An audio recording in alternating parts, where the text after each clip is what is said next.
नमस्कार संजय जी, आपका अभिनंदन है न्यूज 18 पर। देर लगी लेकिन दोनों तरफ सीटों का बंटवारा हो गया। फाइनली आप लोग खुश हैं? नहीं, बिल्कुल खुश है और बहुत ही एमिकेबली हम लोगों ने सीटों का बंटवारा किया और आप देख रहे होंगे कि हम लोग का सीटों का बंटवारा कौन कहां पे क्या लड़ेगा और कैंपेन सब एक साथ हम लोगों ने प्लान किया और अब हम लोग फील्ड में काम कर रहे हैं, तो वो कोई इशू नहीं जी। लेकिन विपक्ष का दावा है कि एनडीए जीता तो नीतीश कुमार को बीजेपी सीएम नहीं बनाएगी। और हालांकि देश के गृह मंत्री अमित शाह ने अभी कुछ देर पहले बिल्कुल स्पष्ट किया है कि अमित शाह ही बनेंगे, लेकिन विपक्ष को ये क्वेश्चन मार्क क्यों आ रहा है उनके दिमाग में? कारण क्या है? मुझे लगता है कि वो दीवाल की लिखावट पढ़ रहे हैं। उनको पता है कि रिजल्ट क्या होने वाला है जी, और रिजल्ट ही नहीं होने वाला है। मैं देख रहा हूं कि उनको ज्यादा चिंता एनडीए को लेकर के है, तो इसलिए वो इस सब नैरेटिव को क्रिएट करने की कोशिश करते हैं। कोई और नैरेटिव उनके पास बचा नहीं है। जेडीयू में क्या हो रहा है, एनडीए में कौन लीडरशिप होगा, इसी इशू पर हमेशा वो कुछ न कुछ आता रहता है। डे वन से हम लोग कह रहे हैं। लेकिन शक इसलिए हुआ क्योंकि महाराष्ट्र में एकनाथ शिंदे जी सीएम थे, फिर वो सीएम नहीं बने, इसलिए विपक्ष ज्यादा शक कर रहा है। नहीं, शंका है उनके दिमाग में। विपक्ष को क्यों चिंता है हम लोगों की? शक को करने की चिंता या हम लोगों के अलायंस की चिंता? उनके अलायंस में क्या है? ब्लैकमेल करके लीडरशिप डिक्लेयर होता है। चुनाव अभी शुरू नहीं हुआ, पोर्टफोलियो बंटना शुरू हो गया। कौन बनेगा डिप्टी सीएम, कौन बनेगा? इसको कोई होगा ना, ओवर कॉन्फिडेंस भी तो हो सकता है कि हम ही जीत रहे हैं, हम ही आ रहे हैं, इसलिए मुकेश सहनी डिप्टी सीएम। वो तो हम लोग 20 साल से देख रहे हैं कि क्या जीत रहे हैं, और लोकसभा भी देखे, उसके बाद बाय इलेक्शन भी देखे। तो आपको लगता है तेजस्वी यादव को सीएम डिक्लेयर करने के बाद महागठबंधन को लगता है कि उनकी सरकार आ जाएगी? भाई, दिल्ली हाई कोर्ट ने रेलवे घोटाला में प्राइमा फेसी माना है कि भ्रष्टाचार हुआ। उनको जा करके जवाब देना है। पहले पेपर दिया, उन्होंने कहा कि प्राइमा फेसी गड़बड़ हुआ है। उनको तो दिल्ली जाकर के अपीयर होना है। वो क्या मुख्यमंत्री बनेंगे यहां पर? लोग नहीं देख रहा है सब चीज क्या? लोग देख रहा है, एक लीडर है नीतीश कुमार, 20 साल से बिहार के मुख्यमंत्री, बिहार के सबसे लंबे काल के मुख्यमंत्री, और आज तक उनके ऊपर एक छींटा नहीं। आप उनके ऊपर प्रश्न नहीं ले सकते। लेकिन सवाल यह भी खड़ा होता है कि इस बार जेडीयू 101 सीटों पर लड़ रहा है, कम सीटों पर लड़ रहा है, क्यों? 2015 में हमारा 118 सिटिंग सीट था और 101 पे लड़े थे। लोकसभा में कितना लड़े, अभी हाउस का स्ट्रेंथ क्या है, सारा चीज। हम लोग तो, बीजेपी तो 2 सीट जीतती थी, अब 300 सीट जीत जाती है। तो हर एक चुनाव का, हर एक समय का अपना डायनेमिक्स होता है, और इसलिए हर एक पार्टी चाहता है ज्यादा सीट लड़े। लेकिन हाँ बताइए। लेकिन देखिए, मैं फिर ऑपोजिशन की बात करूंगा। ऑपोजिशन कह रही है, देखिए बीजेपी धीरे धीरे बड़े भाई की भूमिका से जेडीयू को बराबर की भूमिका में ले आई। नहीं, ये कोई बड़ा छोटा, बड़े भाई छोटे भाई की बात ही नहीं है। जब हम लोग ज्यादा सीट भी लड़ते थे तो कोई बड़े भाई छोटे भाई की बात नहीं थी। आज भी इस पूरे अलायंस को कौन लीड कर रहा है बिहार में? आज भी इस पूरे अलायंस को लीड कर रहे हैं नीतीश कुमार। वही सेंट्रल पिलर है पूरे इस अलायंस के, वही एनडीए के फेस है, और वो लीडर सिर्फ जेडीयू के नहीं है, वो पूरे एनडीए के लीडर है। तो बस हो गया सेटल बात इसमें। अब तो इस बार तो चिराग भी साथ में आ गए हैं, तो आपको लगता है कि इस बार खेल बिगड़ेगा नहीं? हाँ, नहीं, बिल्कुल नहीं बिगड़ेगा। और एक रिफ्लेक्शन आपने लोकसभा में भी देखा, हम लोग साथ लड़े थे, चिराग पासवान जी भी साथ थे उसमें, और निश्चित रूप से इस विधानसभा चुनाव में बड़े मार्जिन से हम लोग जीतेंगे। अच्छा, ये जो नई नवेली पार्टी आई है, जन स्वराज पार्टी, इसको आप कैसे देखते हैं? क्या आपको लगता है ये आपको तकलीफ दे सकती है या राजद के खेमे को तकलीफ दे सकती है? परेशानी कहां ला सकती है? मुझे नहीं लगता है कि बहुत कोई परेशानी की बात है, क्योंकि मैं पहले भी बोल चुका हूं कि जब चुनाव होता है, चुनाव से पहले चैटर बहुत होता है, बहुत इशूज को लेकर के, पार्टी को लेकर के, लेकिन वोट के दिन जब लोग निकलते हैं तो वो बाइपोलर ही चुनाव हो जाता है। वोट को कोई वेस्ट नहीं करता है। तो जो भी निकलेगा या तो एनडीए के पक्ष में निकलेगा या महागठबंधन के पक्ष में निकलेगा। लार्जली तो ये इसी लाइन पर मुझे लगता है कि ये चीजें होंगी। मुझे इस चुनाव में तो बहुत कुछ नहीं दिखता। इस चुनाव में आपको बहुत कुछ नहीं दिखता है, लेकिन देखिए, एक उनका उठान तो था, इसमें तो कोई दो राय नहीं है। एक नई पार्टी दिल्ली में भी आई थी, आम आदमी पार्टी, उसने भी बिहार की भाषा में गर्दा उड़ा दिया था और बीजेपी को नुकसान किया था। साल 2013 के चुनाव की मैं बात कर रहा हूं। क्या इस चुनाव में ऐसा हो सकता है कि जेडीयू और बीजेपी को नुकसान कर दे जनसुराज? मुझे नहीं लगता है कि प्रशांत ऐसा- किशोर फैक्टर कितना बड़ा फैक्टर नहीं, है? मुझे नहीं लगता है कि बहुत इस चुनाव में कोई फैक्टर है यहाँ पर। कहीं आप उनको अंडर एस्टिमेट तो नहीं कर रहे हो? नहीं नहीं, अब तो चुनाव आ ही गया, अब तो रिजल्ट आएगा तो उसको डिटेल देखिए, डिस्कस कर अभी लेंगे। तक वो चुनाव लड़वाते थे, इस बार लड़ रहे हैं। मैं बताया कि आप रिजल्ट आ जाएगा, अब तो चुनाव आ गया और चुनाव के रिजल्ट के बाद इस पर डिबेट करेंगे तो ज्यादा बेटर होगा। मुझे नहीं दिखता है ग्राउंड पर कि बहुत कुछ असर इस चुनाव में होने वाला है। राहुल गांधी बिहार में थे, उन्होंने प्रधानमंत्री पर एक टिप्पणी करी है, कहा ड्रामा करते हैं और कहा कि ये वोट के लिए कुछ भी कर सकते हैं, अगर नाचने को बोला जाएगा तो नाच भी सकते हैं। ये शर्मनाक है, ये इससे ज्यादा शर्मनाक नहीं कुछ हो सकता है। देश के प्रधानमंत्री और थर्ड टर्म जनता के द्वारा चुने हुए प्रधानमंत्री हैं, इस सब पूरे देश के लिए प्राइड की बात है।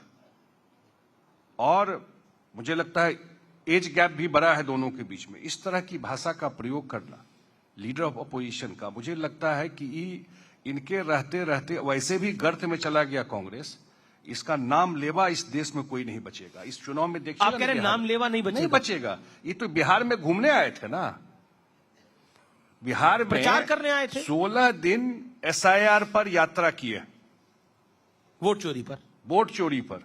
आपको चर्चा सुनाई पड़ता है? अब ये मुद्दा बचा इनका। राहुल गांधी तो बात करते, तेजस्वी यादव नहीं करते हैं। अरे भाई, इनका मुद्दा बचा। हम लोग तो कह रहे हैं इसी मुद्दा पे चुनाव लड़ लीजिए चलकर लोगों के बीच में। 16 दिन उसी रोड पे चले जो रोड नीतीश कुमार ने बनाया है। अपने समय के रोड पे चलते तो 2 दिन में दिल्ली भाग जाते। वो रोड जी। बना हुआ था नीतीश कुमार का, तो इसलिए ये पर्यटन कर रहे थे उस पर। अब फिर निकल गए 2 महीना के लिए। कहां 2 महीना से आया है यहाँ पर? जी, आज आया है जी जी। गृह मंत्री अमित शाह ने अभी कुछ देर पहले इसी मंच पे बोला कि राहुल गांधी ने छठ पर्व का अपमान किया है। जिस तरह की भाषा उन्होंने छठ को लेकर बोली है, बिल्कुल बिल्कुल अपमान किया है, इसलिए कि बिहार में या पूर्वांचल में या कहीं भी छठ से बड़ा पर्व हम लोगों के लिए कुछ नहीं है। लिविंग गॉड है, क्योंकि आप सूर्य को देखते हैं, और गॉड का तो मूर्ति होता है और भगवान का, जिसको देख के आप पूजा करते हैं। एक ही भगवान ऐसे हैं जिनको डूबते हुए भी और उगते हुए भी हम लोग अर्घ जाके देते हैं। ये हर एक घर में, खास करके ईस्टर्न यूपी बिहार में और कहीं भी देश दुनिया में जो लोग हैं, उनके आस्था का सबसे बड़ा पर्व है। और उस पर्व के बारे में इस तरह की बात करना, आपको लगता है ये हमको चुनावी- लगता है कि बिल्कुल डिस्कनेक्टेड है। न देश को समझते हैं, न यहाँ के कल्चर को समझते हैं, लोगों की भावना को समझते हैं। इनका कोई रूट से कोई मतलब नहीं है। इस देश के रूट से मैं कभी, मेरा पर्सनल ऑब्जर्वेशन है, मैं देखता हूं कोई कमेंट, कोई बात, वो बिल्कुल डिस्कनेक्टेड दिखता है। लेकिन हिट जो एंड आपको रन, हिट एंड रन जो होता है ना, कुछ बोले और भाग गए। नहीं, कुछ आप छुए अपनी और बात भाग रखने गए। के लिए स्वतंत्र है, लेकिन आप जिसको डिस्कनेक्ट करते हैं, कांग्रेस कहती है वही कनेक्ट है राहुल गांधी का। राहुल गांधी युवाओं का चेहरा है, लेकिन टी शर्ट पहन के क्या घूमते एज हैं। है उनका? कब टी शर्ट से? पहन के घूमते हैं। अब ये ऐसा तो इतने बॉडी जाड़े के बिल्डर मौसम में आपको हर एक जिम में मिल जाएगा, उससे क्या करना है हमको। लेकिन पर्पस है कि आइडिया क्या है देश के लिए, देश के लिए आइडिया क्या है। ये युवा हुआ तो हम लोग 15 साल से सुन रहे हैं उनका, कि हर एक बार लॉन्च होते हैं और फुस होके गिर जाते हैं। ये तो बहुत दिन से देख रहे हैं। अच्छा, इस बार राजद ने और कांग्रेस ने, महागठबंधन ने एक स्ट्रैटेजी अपनाई है। उन्होंने तेजस्वी यादव को सीएम फेस बनाया है, मल्ला को डिप्टी सीएम बनाया है और कह दिया है कि मुसलमान को डिप्टी सीएम देंगे। तो ये क्या आपको लगता है कि एक रणनीति आपको चिंता में डाल सकती है? नहीं, कोई चिंता क्योंकि में नहीं देखिए, डालेगी। बैकवर्ड का तो वोट है, मुसलमान का भी वोट है, यादव का वोट मिलता ही है उनको, तो खेल तो नहीं बिगड़ जाएगा आपका? ये सारा कैलकुलेशन बैठ के कर ले, बिहार की जनता इनको कभी ट्रस्ट नहीं करेगी। ये तो एक दूसरे को ब्लैकमेल करके ये पोस्ट सब जो देख रहे हैं ना आप, जी जी, ये सब उसी का नतीजा है। तो इसलिए बिहार की जनता, देखिए पॉलिटिक्स में भी और बिहार में खास करके मैं देखता हूं कि नेता कौन है, उसकी क्रेडिबिलिटी क्या है। अगर वो गंगा में भी खड़े होकर कुछ बोलेंगे ना, जिनका नाम ले रहे हैं, जो मुख्यमंत्री का घोषणा हो गया, तो बिहार की जनता नहीं विश्वास करेगी। पर वीआईपी के नेता मुकेश सहनी जी को डिप्टी सीएम घोषित करना, देखिए 14% यादव, तेजस्वी यादव, 8% मछुआरा मल्ला, तो आपको लगता नहीं है? और उसके साथ अगर मुसलमान डिप्टी सीएम देते हैं, परसेंटेज बड़ा बनता है ये। ऐसा है कि बिहार को जो लोग जानते हैं जी इसी मल्लाह कम्युनिटी की बात कर रहे हैं। जब आरजेडी थी जी तो ये लोग पंचायत में भी रिजर्वेशन नहीं था। ये नीतीश कुमार आए जब ईबीसी को रिजर्वेशन दिया। 15 साल सरकार थी जिसको सोशल जस्टिस की सरकार कहते थे। नीतीश कुमार जी ने पहली बार रिजर्वेशन दिया और कितना मल्लाह का बेटा मुखिया, प्रमुख, जिला परिषद बन करके निकला पिछले 4 चुनाव में, या उनके लिए अन्य व्यवस्थाएं की। तो इसलिए जो भी कम्युनिटी का नाम ले रहे हैं वो सब लोग जानते हैं कि उनके लिए कौन काम किया या कौन काम करेगा। इसलिए मुझे नहीं लगता है कि कहीं आप किसी के साथ अलायंस कर लेते हैं या कोई और बात कर लेते हैं, लेकिन मेन ट्रेड्स जो आपका है उसके बारे में बिहार की जनता जानती है।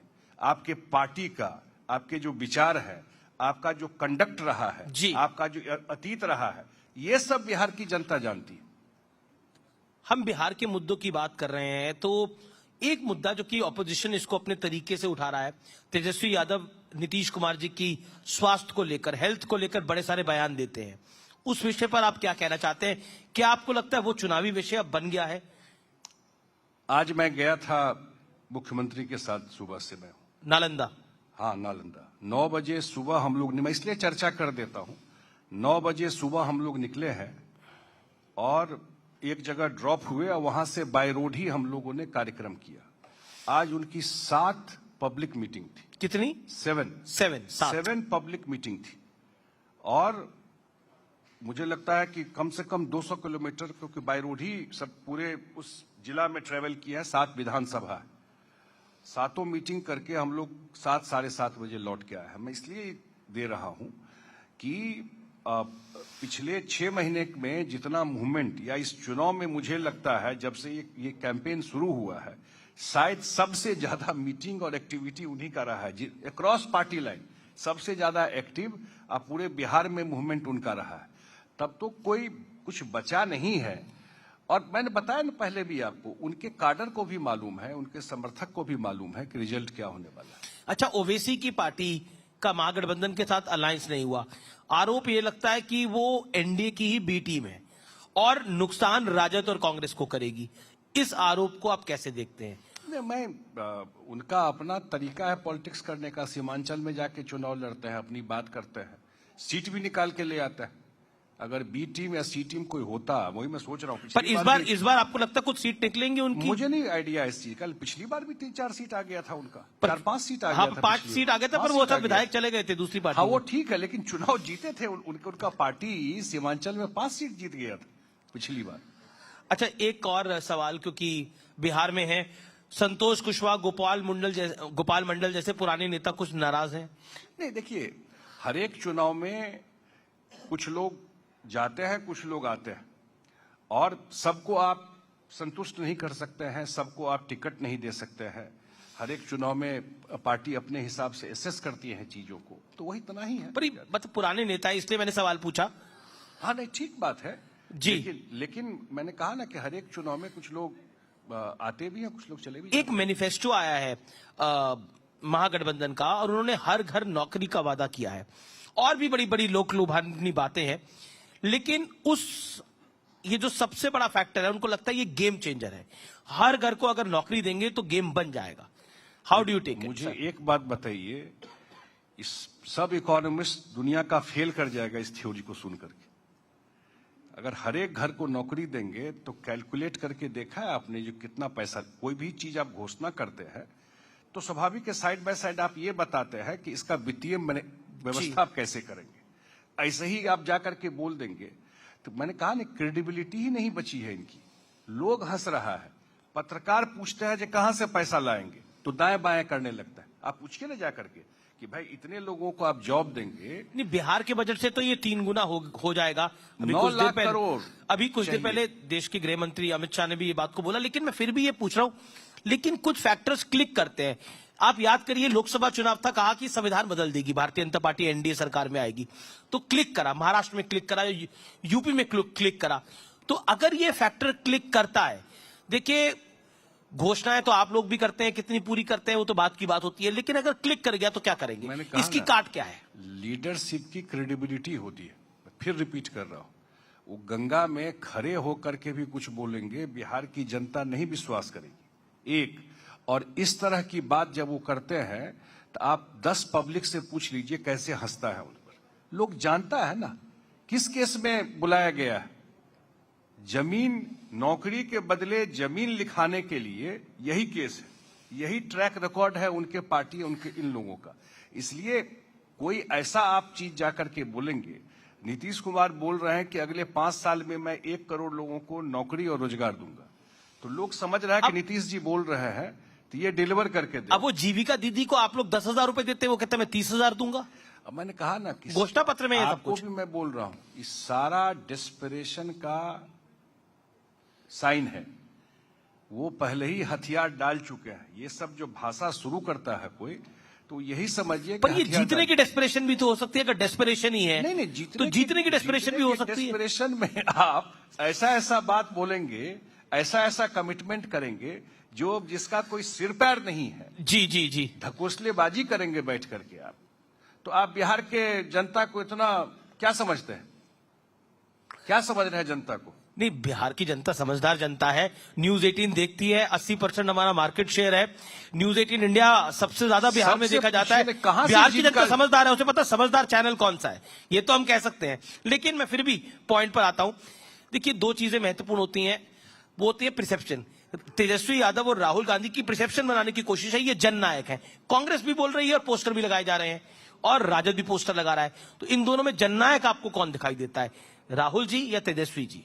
जननायक बिहार में एक ही हुए, उनका नाम था कर्पूरी ठाकुर। पूरा बिहार जानता है। अगर अब वो कर्पूरी ठाकुर का टाइटल भी चोरी करने में लग गए हैं तो मैं नहीं जानता हूं। जननायक किसी को बिहार में पूछिएगा तो आदरणीय कर्पूरी ठाकुर जी के नाम से ही जाना जाता है। अभी कहाँ के जननायक है, कब जननायक बन गए, क्या काम किए? अभी तो बताया कि कोर्ट बुलाया है आकर के कि डेली आकर के बताइए कि ये जो रेलवे में घोटाला हुआ कैसे हुआ। ऐसे ही जननायक है, जिन पोस्टर लगाने से अगर जननायक बन जाए और सोशल मीडिया में ट्वीट करने से जननायक बन जाए। अच्छा, एक सवाल बिल्कुल चलते चलते, अगर नतीजे इधर उधर थोड़े आते हैं, देखो चुनावों में पता नहीं होता क्या होता है, तो जेडीयू के एनडीए के साथ ही रहेगी, ये बड़ा सवाल है। देखिए, टाइम एंड अगेन हमारे मुख्यमंत्री ने, मुझे लगता है कितनी बार उन्होंने इस बात को स्पष्ट कर दिया है। पर साइड्स भी बहुत बारी बदली है, तो ट्रस्ट फैक्टर उसके बाद आप ही की बात सही बोल रहे हैं। उसके बाद ही उन्होंने कहा कि गलती हुई 1-2 बार, और इसमें कहीं कोई एम्बिग्विटी नहीं है। मैं इस रिकॉर्ड को स्ट्रेट कर देता हूं। उन्होंने साफ साफ कहा है कि हम लोगों का लंबा एसोसिएशन रहा है और एक साथ हम लोग लोकसभा का चुनाव अभी लड़े और सरकार में दिल्ली में भी है और बिहार में भी सरकार नहीं बनने का तो प्रश्न नहीं उठता है, लेकिन बिल्कुल हम लोग एक साथ हैं किसी भी परिस्थिति में। और ये जो क्रिटिक्स कहते हैं कि अब जेडीयू बीजेपी की एक्सटेंडेड पार्टी हो गई है, उस पर आप कुछ कहना चाहते हैं? Last word? नहीं, मैं यही कहूंगा कि अब क्रिटिक्स नहीं, मैं देखता हूं कि ये वही लोग विपक्ष में, मैंने कहा ना, उनको अब कुछ मिला नहीं है तो उनको ज्यादा इंटरेस्ट जेडीयू में क्या हो रहा है, जेडीयू का नेक्स्ट जनरेशन लीडरशिप क्या होगा, जेडीयू एक्सटेंडेड वो पार्टी हो गई, तो इसी में ज्यादा भाई जेडीयू की चिंता करने की जरूरत नहीं है। जेडीयू को लीड कर रहे हैं आदरणीय नीतीश कुमार जी, और वो सक्षम है अपने पार्टी को चलाने के लिए, बिहार को चलाने के लिए, और बिल्कुल पार्टी दुरुस्त तरीके से चल रही है। एक अलायंस पार्टनर के नाते जो संबंध होता है, अगर बिहार में 2 बजट आपने देखा, 2024 और 2025 का बजट, जी सर, यही कांग्रेस वाले बोल रहे थे कि ये बिहार का बजट है, देश का बजट नहीं है, ट्वीट कर रहे थे, माने बिहार को मजाक बना रहे थे। तो ऑब्वियसली हम लोग सरकार में जाकर के बात नहीं करेंगे, दिल्ली में जाकर के बात नहीं करेंगे कि बिहार की क्या जरूरत है। तो ठीक है, एक साथ काम कर रहे हैं। चलिए अब रैपिड फायर राउंड है, एक ही चूज करना है। सिंगल लार्जेस्ट पार्टी बिहार में कौन बनेगी, बीजेपी या जेडीयू? नहीं, NDA landslide. Single largest party पूछा मैंने। वो मैं नहीं जानता हूँ। हाँ, लेकिन लैंडस्लाइड है, ये इतना याद रखिएगा। लैंडस्लाइड है। ये तूफान एक आपको- चूज करना है, जेडीयू या बीजेपी, सिंगल लार्जेस्ट पार्टी? नहीं, देखिए, हम लोग साथ साथ लड़ रहे हैं, हौसला बराबर ही चीज। ठीक है। अच्छा, बिहार में चेहरा किसका बड़ा, नरेंद्र मोदी का या नीतीश कुमार का? नहीं, देखिए, देश में नरेंद्र मोदी जी का बड़ा है, लेकिन नरेंद्र मोदी जी का बिहार में बहुत बड़ा चेहरा है, क्योंकि देश में बड़ा चेहरा है। लेकिन जब बिहार की राजनीति की बात होगी जी, तो स्वाभाविक है नीतीश कुमार जी का चेहरा बहुत बड़ा है। अच्छा, तेजस्वी यादव या राहुल गांधी, जननायक के गुण किसमें नजर आते हैं, दोनों में से एक में? दोनों फेल्ड है भाई, देखते ही रहे। दोनों फेल है। इतनी बार लॉन्च हुए हैं, और कहां से ये टर्म उनके साथ जोड़ रहे हैं आप? इस टर्म का भी अपमान होगा। मैंने कहा ना कि जननायक जुड़ा हुआ है अन्य लोगों से, उनको प्रूफ करना था लोगों के बीच में जाकर के। जो आज तक जिस तरह की भाषा, जिस तरह का एरोगेंस लोगों में है, उसमें कहां इनके साथ जेल करता है ये सब वर्ड। बहुत बहुत शुक्रिया संजय झा जी, आप हमारे मंच पर आए, न्यूज 18 के तमाम सवालों का जवाब आपने दिया, आपका बहुत बहुत धन्यवाद। जोरदार तालियों से अभिनंदन करिए, धन्यवाद करिए संजय झा का, कार्यकारी अध्यक्ष जनता दल यूनाइटेड के। बहुत बहुत धन्यवाद और बहुत बहुत शुभकामनाएं आपको चुनाव के लिए।